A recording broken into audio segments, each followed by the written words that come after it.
Hi interns, and welcome to day 14.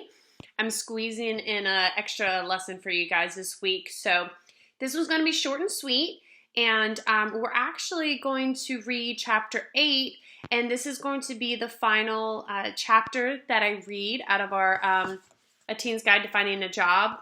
So feel free to hang on to this resource. I hope it has been helpful to you. And we are going to read chapter 8 today and then also complete a self-assessment lesson talking about money and budgeting and what you're going to do with that. And then we're going to follow up with our final lesson that I'm going to send to you along with this video. And we are going to practice that with writing checks and filling out a check deposit. So go ahead and have your books ready, A Teen's Guide to Finding a Job. And we're right here on chapter 8. And we have Carlos as our character for this chapter. So I'm going to go ahead and start here on page 164. Carlos is making more money than he ever has in his life. He's employed now, has his job, but he's not sure what to do with this money. It seems he's spending his money as fast as he earns it. Carlos decided he wanted to manage his money more wisely. So he started to read books, talk with individuals he viewed as successful, and pay closer attention to how much money he was spending and what he was spending this money on. It's called budgeting.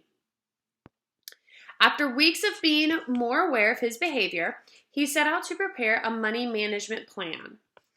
During a visit to the credit union, which is like a bank, a credit union is more local, but it's basically a bank, he signed up to take a Money Smart class offered there.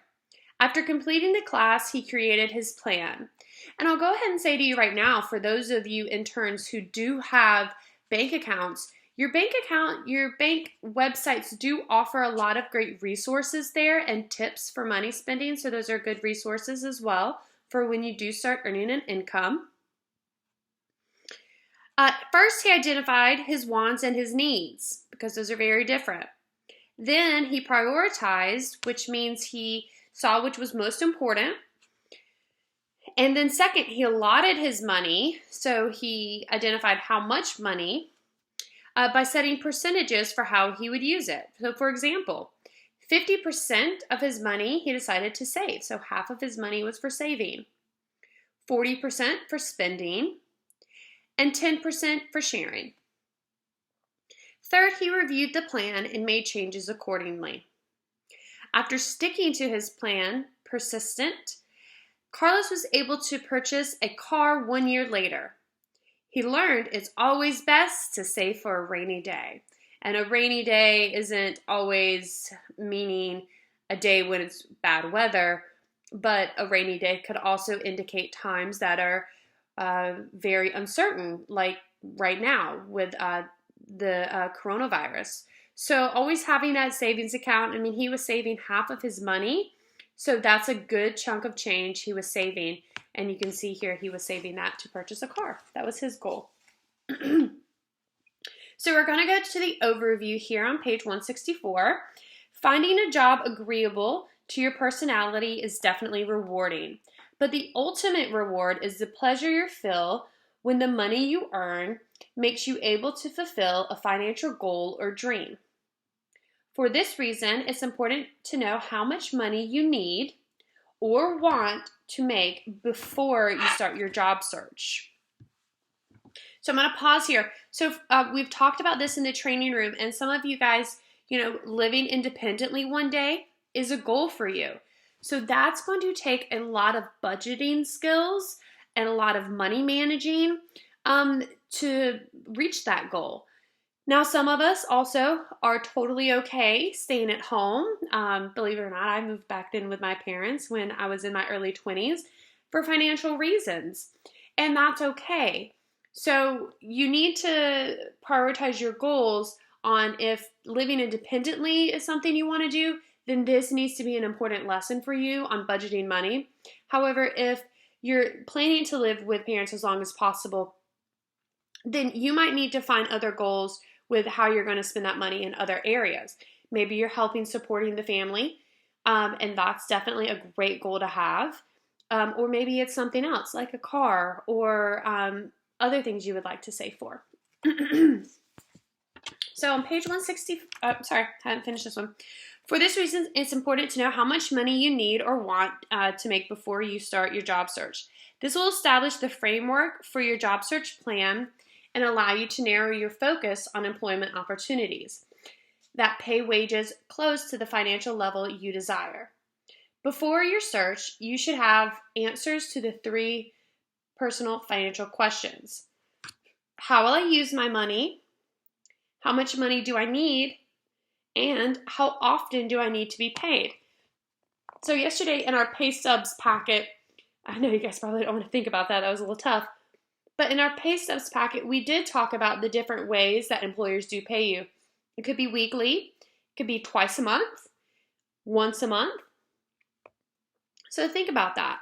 Think about that. If you need to pay a bill, a phone bill or something, then you might need to think about, well, I need to be paid twice a month or I need to pay once a week.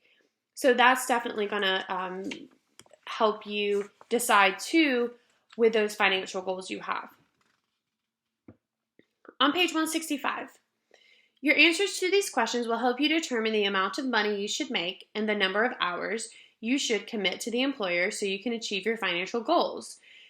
So realizing how much money in a job that you accepted that you're going to be making, and then that helps you determine, well, do I need more hours? Do I need to work for more hours and, advocate for myself and wanting more? Or, am I okay with the hours with the part-time position I've accepted, or would I like to move into full-time to make more? Further, understanding your personal financial needs before accepting a job offer provides you with a sense of satisfaction, thus increasing the chance that you will remain at the job longer. Dissatisfaction with employment is instant when an employer discovers the job will not meet his or her financial obligations.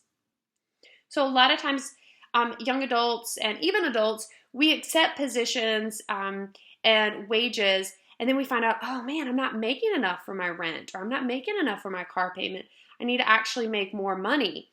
So that time that you spent getting that job and that the employer spent interviewing you, well, you're going to have to redo that again if that is something that is non-negotiable, something that's very important that you're going to have to do.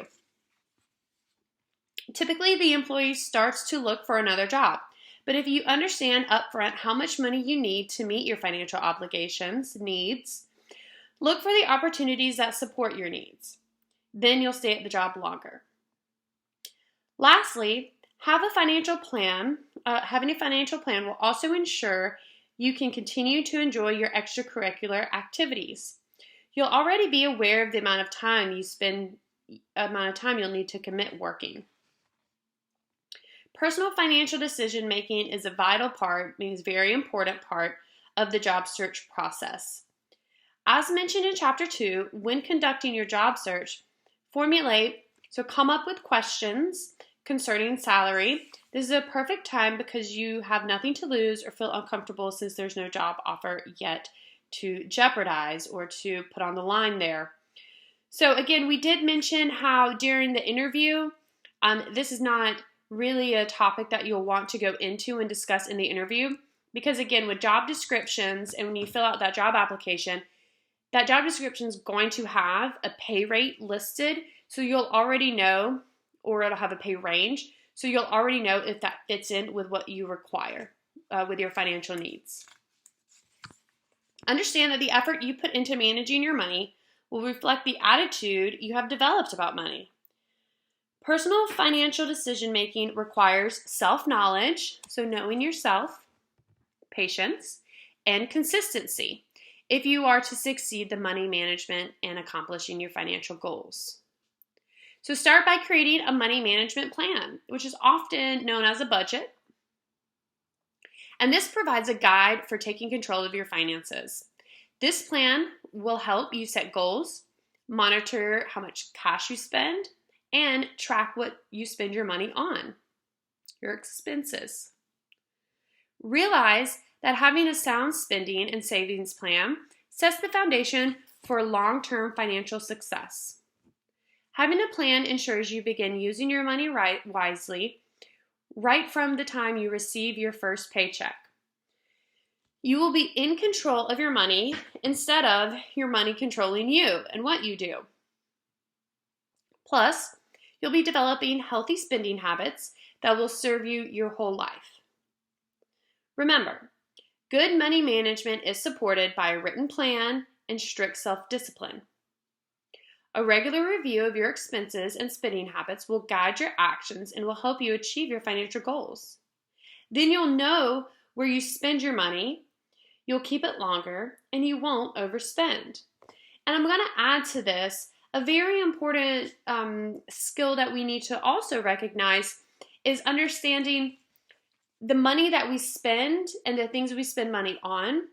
Are they necessary, like food, rent, bills, or are they not necessary? Are they considered luxury items like cable or, updated clothes, on a regular basis? So what things are necessary, what things aren't? I mean, I know clothes are necessary. I'm not saying you don't need to buy clothes, but are you overspending in any areas? Are you spending money on food, at the grocery store, or are you spending money at restaurants, which tends to be a bit more expensive? So knowing what's necessary and knowing what's needed is also very important.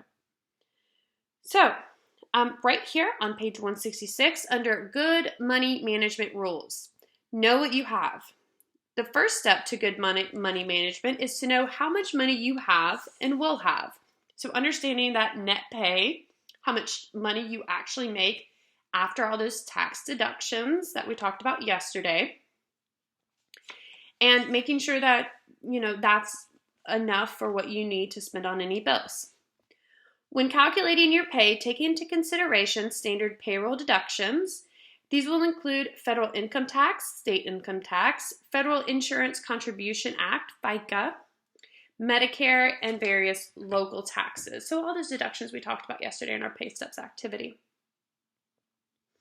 They may also include mandatory, that means you have to pay them, union dues, and other items specific to your place of employment. So I don't want that to confuse you or spend a lot of time on that. South Carolina is not a state that has a lot of unions, and it's a right-to-work state. So if you're planning to stay in South Carolina, union dues aren't going to be something that you have to pay. And like we talked about yesterday, sometimes they are optional, just like health insurance. So in other states, like I lived in Chicago, you had to pay those dues. So South Carolina gives you more flexibility on that, and those aren't required. So divide and conquer here at the bottom of the page of 166. Next, establish percentages on how your money will be used based on your plan. One example might be pay yourself first. So 50% of that check you take for savings, and you can just go to the bank and you can cash that check and ask them at that time, can you put half of that, whatever that amount is, in my savings account? Because we know we have our checking and then we have our savings, and those are two different things. Share, which is either if you tithe, and tithing is if you are involved in a religious organization. A lot of times those organizations do ask you to tithe at those ceremonies and at those services. Or charity, if there's a charity that you've been interested in giving money to, 10% can go to that. And spending, this is just purchases and expenses. So this is the food, clothing, video games, all that other stuff is 40%. And you have a nice little graph here that kind of shows you what 50% really looks like, 10%, and then what that 40% looks like. So that's not what you have to do for your budget, but that's just an example that the book gives you. So in 167, prioritize your plan. So basically, make your plan and make it important and commit to it. To be successful in any planning process, prioritize what's important. You do that by establishing your goal, your savings plan, and your desired outcome. So for example, to purchase an Xbox for $250 plus tax, maybe that's your goal. Maybe you don't have an Xbox or a PlayStation and you want to purchase this item. These items tend to be very expensive, so you have to work up to that goal. And maybe a plan here could be to save $25 each paycheck over 11 pay periods. This will provide enough money to buy the Xbox and pay the sales tax. The outcome is 5 months later, you can purchase the Xbox with the $250 you've saved. So smart spenders, what we do is we have this goal, and I say we, but I mean most.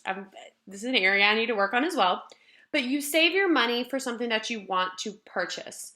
So you save a little bit at a time from each of those paychecks to reach that goal. And that's typically a good way that a good money habit that a lot of people who do well with money have. So make sure to review your plan and be flexible at the bottom of page 167. Reviewing your spending plan helps you prepare for unexpected expenses. Say you're still saving for that Xbox and you already have $125 saved.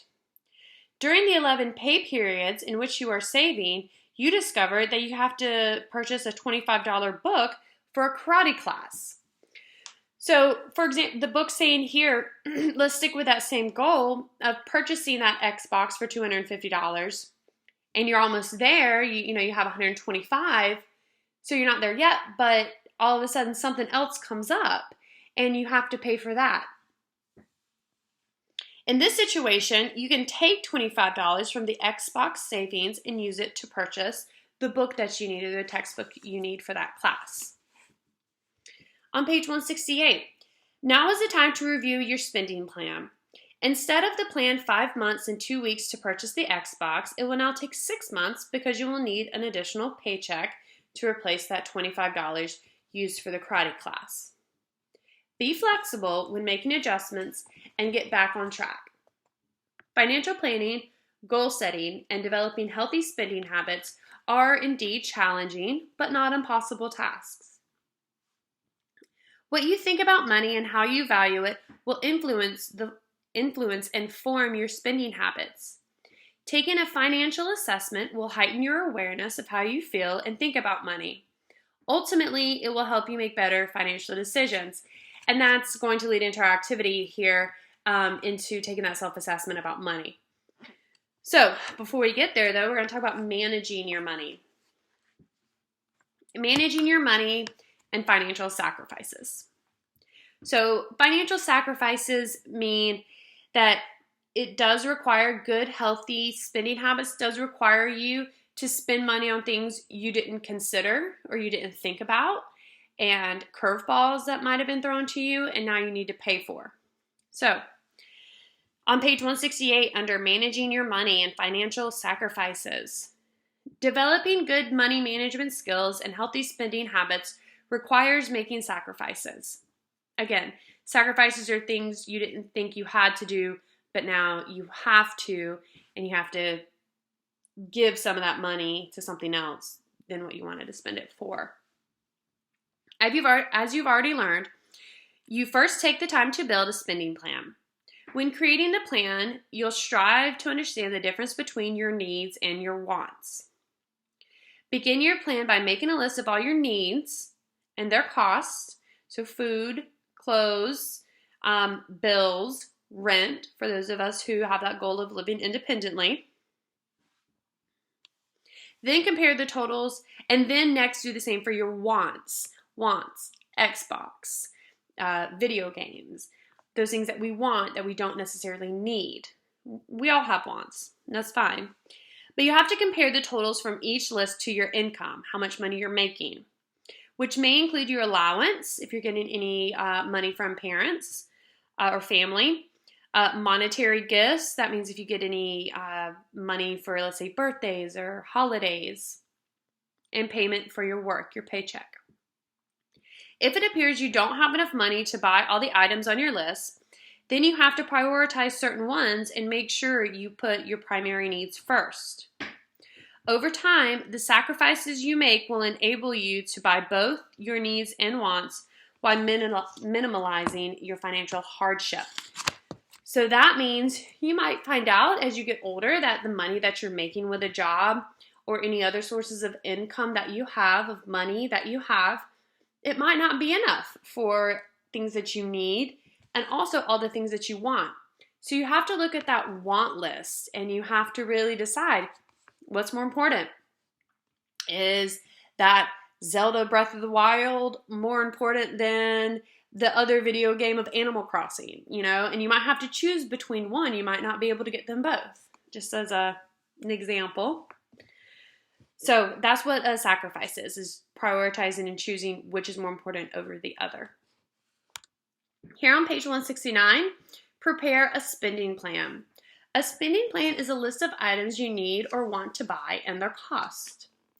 You can create a spending plan for a single activity, such as a recreational Saturday with your friends or your yearly school activities. Regardless of the season, your goal is to track what you spend so that you can get the best bang for your buck. There are 5 basic steps in preparing a spending plan. So a spending plan is when you're making a plan about how you're going to spend your money. So 1, you need to identify what you want or need. 2, you need to find out how much that thing costs. 3, compare the cost of monies available, how much you have. 4, prioritize your needs and wants, and remember that needs are more important than wants.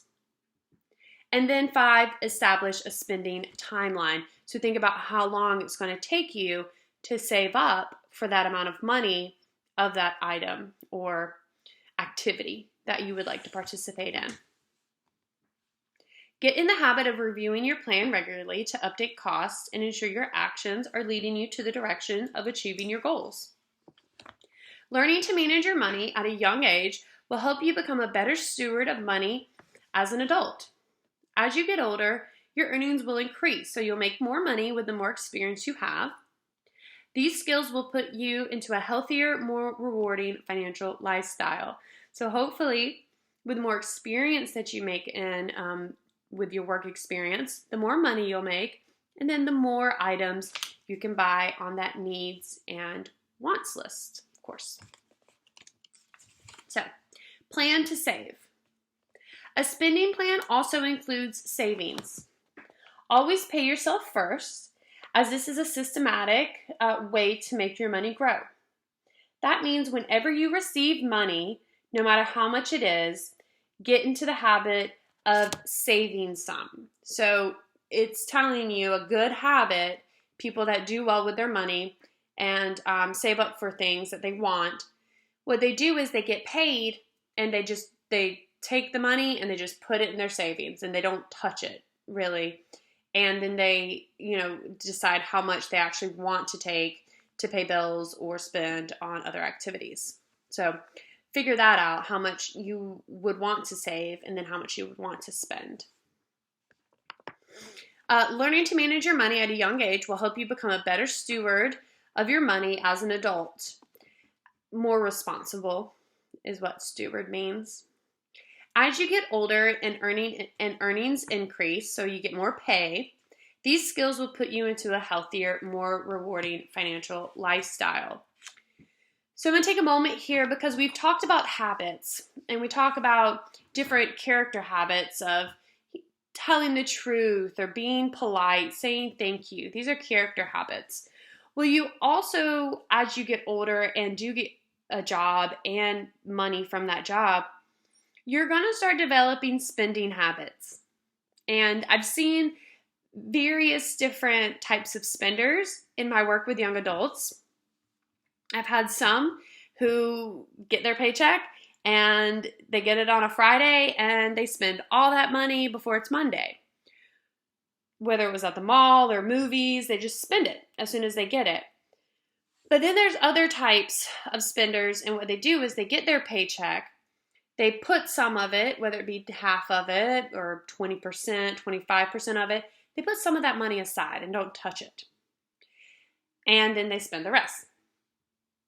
Then I have others who just save their money and they don't like spending it at all, and they might just spend it here or there. So there's all types of spenders. And what a good habit would be when you start earning money is just to start putting some of that money aside. Just go ahead and knowing that, this is what I'm going to get on my check, but I'm going to put $50, $25 aside for that rainy day, which we all know isn't it's not actually raining. It's just a time where you might not have a job. Like right now, a lot of people in our economy don't. So those who have that savings, they're probably relying on that a lot right now. So here on the page, on the bottom of 169, a plan to save. And I'm saying one's worse than the other. People have to spend money on their needs.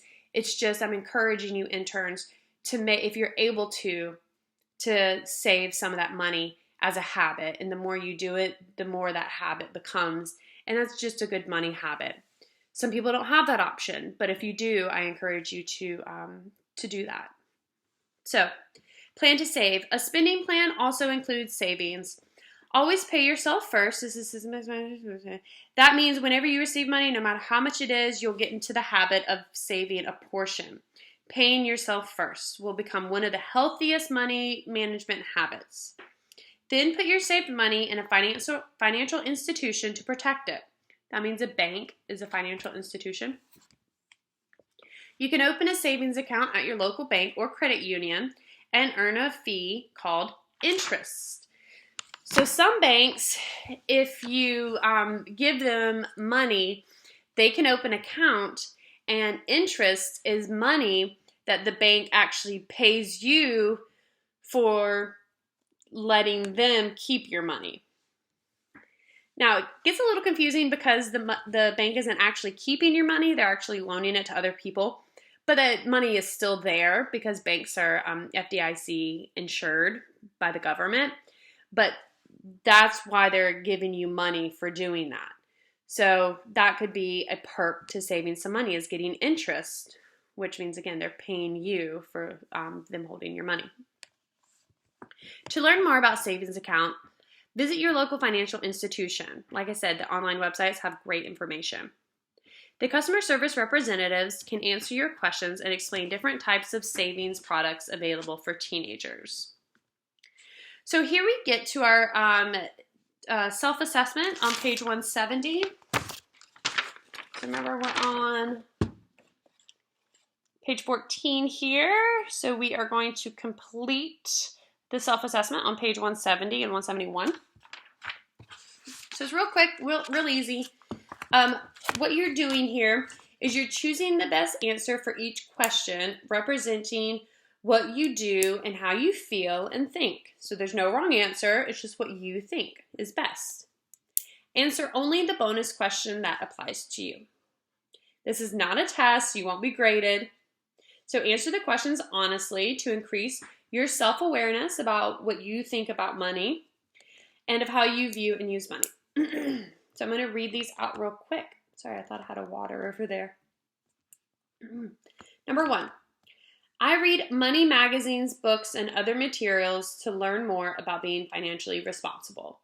So do you currently read magazines or articles about how to save money? True or false? No wrong answer. No judgments. I do not. Number 2, I dip into my savings only to buy things I need or things I've already planned to buy and have saved for. So number 2 is you already have a savings account and you only dip into it when you need to. True, yes. False, no. Number 3, I have identified immediate short-term and long-term financial goals. So do you already have money goals of what you're saving money up for an Xbox or PlayStation or a video game or a bike? Do you already have those goals? Yes or no? True or false? I habitually save money. So habitually means you always. So I'm always saving money. When I get money, when I get an allowance, or when I get a paycheck, I save some of it. Always. Yes or no? True or false? Number 5, I spend most of my money on things I need and save money for things I want. True or false? So most of us we're living with our parents right now. So, you know, that means maybe you're taking money and spending it on food and items that you need, or clothes that you need, or shoes that you need. And you save money for the things that you want, like the video games and such. Number 6, I make sure the things I buy function in a way that best meets my needs. So you're very particular, you're very picky with the things that you buy. Number 7, I feel bad after making a purchase that I did not plan to buy. So this always happens to me, especially when I'm at a Bed Bath & Beyond or one of those stores. They have all those little items you can purchase when you're standing in the line to check out. Are you a person that buys those things and you're like, man, I really shouldn't have done that? Or maybe you buy something and you're like, oh, man, on eBay, I shouldn't have done that. I shouldn't have done that online purchase. Do you regret that? Do you feel bad after you make your purchases? Yes or no? Number 8, I buy what I need first before I buy what I want. So you buy your needs before you buy your wants. Yes or no, true or false? I'd rather have money in my pocket than have the most popular thing. So if everyone's like, oh, you got to get Animal Crossing right now, it's just the best video game ever. You're like, it's really more important for me to have money saved in case something happens than spend money on what's most popular right now with people. And number 10, I buy my friends gifts without using my savings. So you're able to buy those wants and things for others without going into that savings account. So this may or may not apply to you. So go back and read those questions carefully. Rewind if you need me to repeat anything. A lot of us, we don't have bank accounts. We don't have our own money spending. So I know a lot of this won't apply to you. So just if it does, please answer those honestly and correctly. And I'm going to move down, not correctly, but just honestly. There is no right answer. And I'm going to move down here on the bottom of page 171. Write down your money transactions in a diary, placing each item in one of the following categories: food, clothing, entertainment, which might be movies or bowling, recreation, transportation, and other. Then add a total of each category. The results indicate how you're spending your money and the amount you have spent. It provides enough information to help you make healthier money management decisions. So we're going to go over some money savings tips and then some really good websites and vocabulary to end this chapter off. So here we go on page 172, money saving tips. Prepare a spending plan. Keep a balance between what you save and what you spend. Make it good practice not to spend more than you have. Don't buy what you don't need without planning first. Plan your purchases, put them in a spending plan, and buy them when funds are available. So again, it's just talking about, we call them impulse purchases. And that's you going out to a store or going online. You're like, oh, I need that. All of a sudden, I need to spend my money on this thing. That's called an impulse buy. You really didn't think about this purchase. And what the book's encouraging you here to do is to do that ahead of time. To identify something you want, identify how much it is before you pull the trigger and pay for it. Or make your parents pay for it. So be creative, and I'm on the second paragraph under money saving tips. Be creative and explore all options when deciding to make a purchase. Identify ways you can obtain the desired item or service at a reduced cost or no cost at all. This might include coupons or special offers, or buy and use items from online auctions, classified ads, yard and garage sales, or people you know. So think about those other places you can purchase items. I know some of us love to go to the flea market. Some of us love to find deals online. Some of us, when it was Thanksgiving time, love to do, or right after Thanksgiving, love to do the Black Friday specials. You know stores are going to come out with cheaper prices on items at that time. So you might want to wait until until that happens. Some other ideas, you can swap video games, DVDs, and CDs. Maybe not so much CDs these days, but even I went to GameStop the other day and, I finished my Mario Odyssey and I traded that in and I got another video game, or credit at least to another video game, so it was cheaper. So think about those options. If you have friends who buy things you like, form a group and swap these things. With your parents' permission, of course.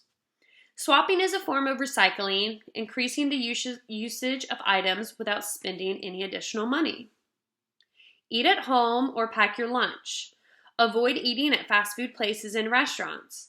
Buy food items you can prepare at home and take your lunch to school or work with you instead of spending money in the cafeteria or vending machines is always a good daily purchase as well.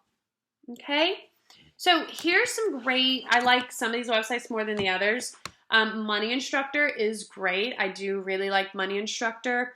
It just has a lot of good basic banking skills and money skills. Lots of information on that website. That's one I've used before.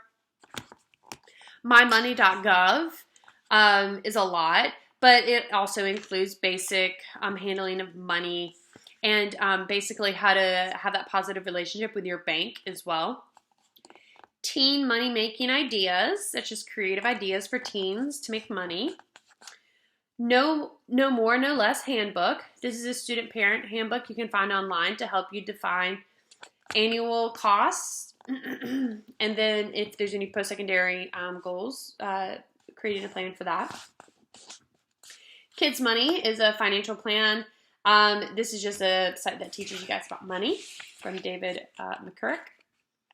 Jumpstart.org.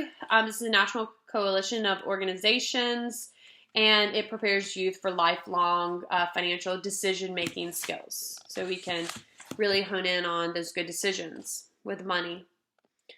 Real Life Money Games. That's just, it lets you and your parent collaborate for taking on personal responsibility. It provides you an opportunity firsthand on how money works by giving you control over real money. CU Succeed Teen Financial Network. It's My Life is a pbskids.org. I love PBS.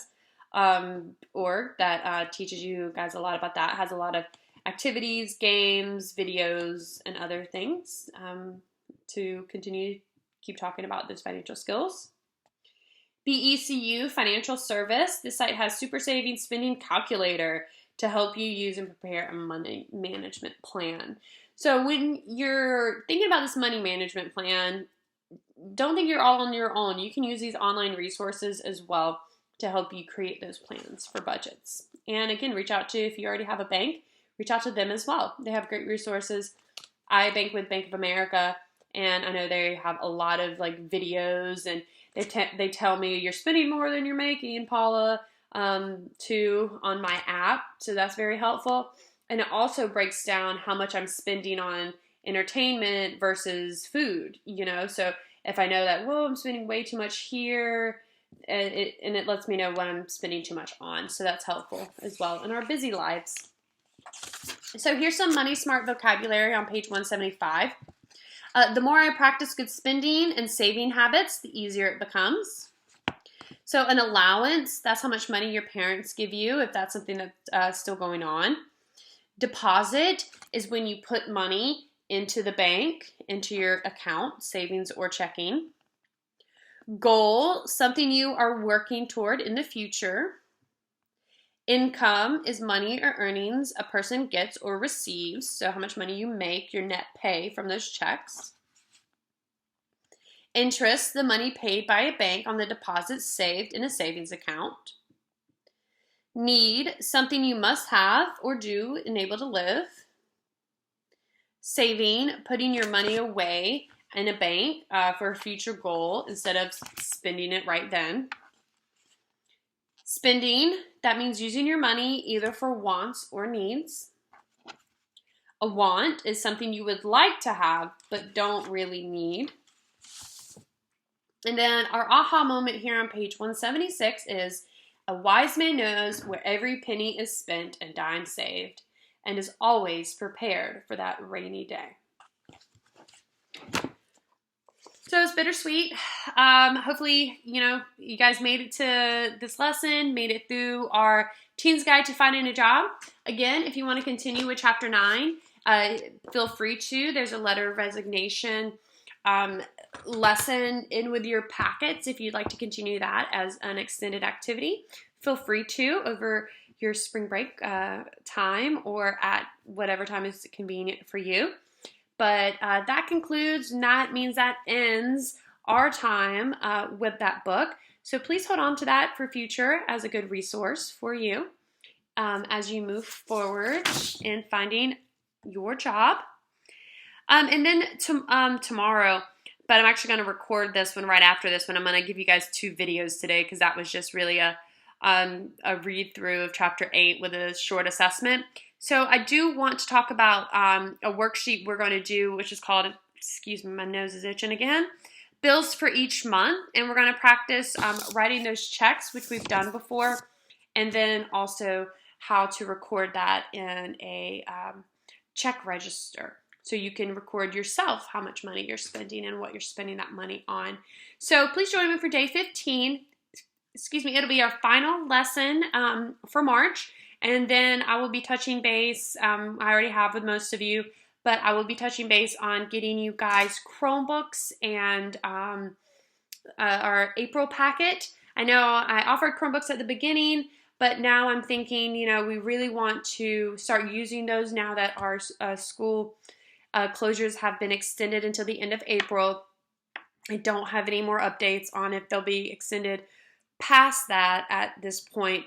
However, I think it would just be wise if we all just made sure we had a personal laptop and that internet access. Again, I still have information on providers offering free internet access. So I'm getting that to you guys, and I'll get you guys your April packets hopefully before spring break. And I'm not going to be posting any videos between April 6th and 10th because of the spring break. But if you guys need anything, just know you can reach out. I'm at home, of course, just like you. So I hope you guys do that. Please keep up with your employability skills log as well, logging any chores you're doing at home. And yeah, reach out if you need anything. I hope you guys have a great afternoon and join me for day 15.